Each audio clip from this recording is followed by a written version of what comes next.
Assalamualaikum warahmatullahi wabarakatuh. Jadi mahasiswa yang saya hormati, kita pertemuan yang ke-6 membicarakan tentang al-istirah fil jarimah, berserikat di dalam perbuatan jahat, syirkah, atau keterlibatan orang lain dalam bermufakat jahat. Apa yang dimaksud dengan al-istirah fil jarimah? Perbuatan yang dilakukan oleh beberapa orang yang membentuk satuan kerja dan terjadilah perbuatan pidana. Terjadi perampokan, yang satu nodong satpam, yang satu nguras hartanya, yang satu jaga, yang satu jadi supirnya. Jadi terlibat 4 orang dalam kegiatan yang membentuk satuan kerja namanya tindak pidana. Nah, 4 orang itu namanya berserikat dalam perbuatan jahat. Nah, perbuatan jahat yang terkait dengan al-istirah fil jarimah itu bisa terjadi dengan 2 cara.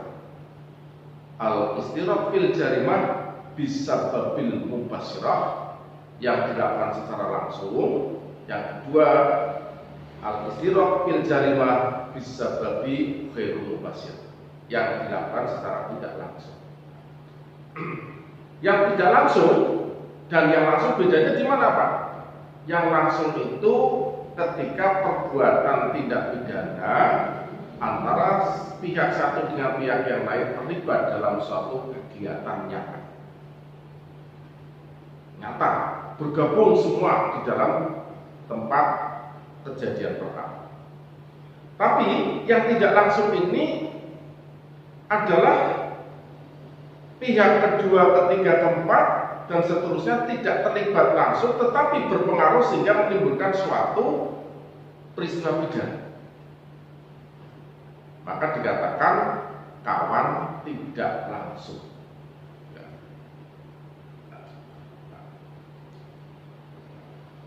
Baik. Nah, sekarang kita kembali. Kawan langsung ini di dalam hukum pidana Islam yang disebut dengan al-istirah fil jarimah bisa babil mubasyirah, ini ismail, ada 2 klasternya. Yang pertama bisa terjadi karena kawan langsung itu dengan tawafuk dan tamal. Tawafuk itu karena kebetulan saja.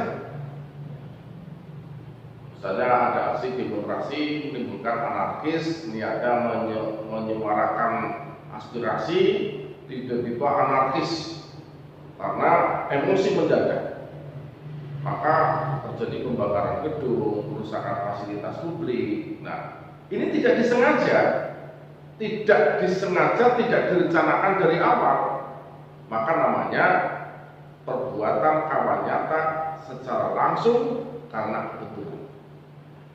Tapi ada juga yang sifatnya itu tamalu, direncanakan terlebih dahulu.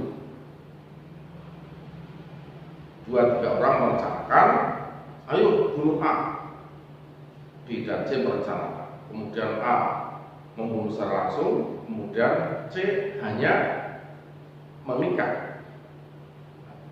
Nah, ini namanya perbuatan pidana dilakukan secara langsung tapi direncanakan. Ada 2 macam tadi ya, yang secara langsung. Nah, yang perbuatan secara tidak langsung ini bisa dilakukan dengan cara apa? Yang tidak langsung itu ya memang ada faktor niatnya, ada perbuatan yang dapat dukung, kemudian ada cara mereka berbuat. Maka klaster tidak langsung itu bisa terjadi dengan cara apa? Kalau yang langsung dengan tawafuk dan tamalu, kalau yang secara tidak langsung bisa terjadi dengan satu ittafaqu. Nah, kesepakatan A dan B mau berbuat jahat apa? Membunuh. Tapi kamu aja yang membunuh, aku yang bayar. Nah, yang langsung yang membunuh, tetapi perbuatan pembunuhan langsung itu disebabkan karena ada pihak yang tidak terlibat secara langsung. Apa? Aktor di balik kejahatan. Itu namanya tidak langsung dengan itafaq. Yang kedua dengan tahrid, menghasut. Menghasut, kamu itu loh dihina ini. Nah, akhirnya marah, dibunuhlah A. B yang membunuh, nah B itu yang menghasut. Adanya hasutan. Nah, hasutan itu bisa dikenal pidana. Yang ketiga itu dengan cara i'anah. I'anah itu memberikan pertolongan. Nah, berserikat dia dengan seperti itu. Misalnya ada seorang pembantu memberikan pertolongan kepada kawanan perampok padahal majikannya pergi. Nah, ketika majikannya pergi diberitahu, kamu masuk lewat sini, ya pura-pura. Itu namanya i'anah, memberikan pertolongan. Nah, jadi kesimpulannya bahwa al-istirah bil jarimah adalah perbuatan yang dilakukan oleh beberapa orang menimbulkan suatu sistem kerja yang disebut dengan tindak pidana tadi. Bisa secara langsung karena terlibat menjadi kawan nyata di tempat kejadian perkara.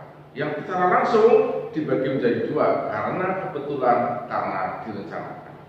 Nah, yang tidak langsung tidak menjadi kawan nyata, tapi berperan aktif sehingga terjadinya peristiwa pidana. Dengan cara apa yang tidak langsung itu? Bisa dengan itafaqun, bersepakat, tahrid dengan cara menghasut, i'anah dengan cara memberikan pertolongan. Maka konsekuensi hukumnya itu bisa terjadi begini. Nah, pembuat langsung itu ya, bisa terjadi lebih lemah daripada pelaku tidak langsung atau pembuat tidak langsung. Misalnya apa Pak? Ketika hakim memutuskan perkara, orang ini dihukum mati, padahal dia tidak salah. Nah, yang menghukum mati kan eksekutor. Maka eksekutor itu pertalian langsung lebih rendah hukumannya karena kesalahannya ada pada yang tidak langsung kan. Atau sama-sama antara pembuat langsung dan tidak langsung, sama-sama kuat. Ya, yang satu mengikat, yang satu membunuh, itu juga sama-sama kuat. Atau pembuat langsung lebih kuat daripada tidak langsung, ya ini pada umumnya. Dihasut, kemudian dibunuh sampai dia mati, ya yang lebih berat ya hukumannya ya membunuh secara langsung. Nah, inilah secara singkat yang terkait dengan substansi pembicaraan al-istirah bil jarimah, perbuatan yang dilakukan oleh beberapa orang yang menimbulkan satuan peristiwa pidana. Demikian kurang lebihnya, mohon maaf, semoga bermanfaat. Akhirul kalam, wassalamualaikum warahmatullahi wabarakatuh.